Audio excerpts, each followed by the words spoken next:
Thanks, Count Corla.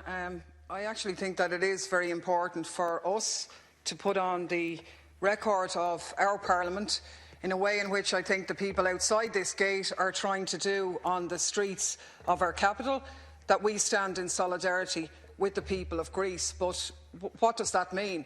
Well, for me, quite simply, it means the right of the Greek people to elect a government of their choice and the right of that government to implement the policies that it sees fit and that it was elected upon. You would think it's a kind of a textbook primary school answer as to what democracy is, a free vote to choose your leaders. What we've seen in the European Union over the past period is an absolute confirmation of the warnings that were issued previously, that this wasn't to be a union to benefit the peoples of Europe, to deliver equality and better living standards for all, but is in actual fact a Europe for the elites. And I do want to say too that the carry-on of the Irish political establishment, and I'd have to say most of the sections of the media, in relation to the crisis in Greece is nothing short of scandalous. It really represents a new low. I mean, the Taoiseach basically saying, you know, take your medicine and you're going to get better, as if things are better for all of the people in this country. There's a hell of a lot of people out there who would strongly disagree with that.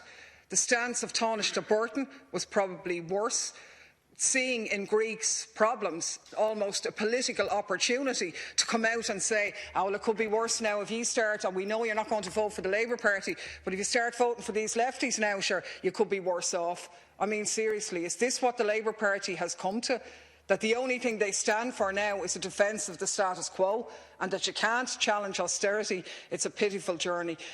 The facts here are that the programme that was foisted on the people of Greece as a result of the Troika's so-called remedy has already resulted and been the official cause of the disaster that's there. 60% Greek unemployment, GDP dropping by 25%, families living off the pension maybe of a grandparent, suicide rates of 35% and so on.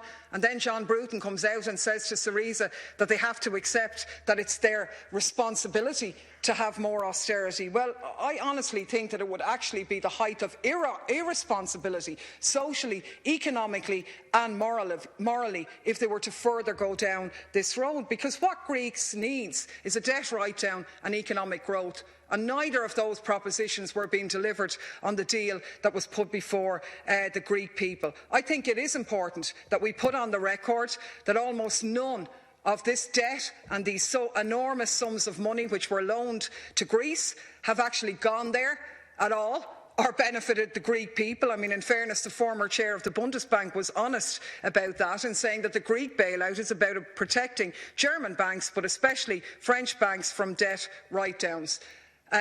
That's the simple name of the game. And I do think it's important for us to say that over the weekend, Europe and the Troika's waterboarding of Greece, which has been going on, was really stepped up a notch as the Eurogroup and the ECB reacted with horror to the idea that the Greek people might be given a choice, punished this so-called dangerous outbreak of democracy across European borders with a capping of the emergency liquidity assistance for Greece on Sunday night, helping to trigger a run on the banks that they obviously hope for. We don't have time to make the points. The real problem here for the European Union is that fact that an alternative government might be bold enough to put forward an alternative in the interests of the peoples of Europe rather than the elites, and the beacon that that can have for people in Ireland, for people in Portugal, for people in Spain, Italy and so on. And I salute them in their stance and wish them every success in that battle. I think what our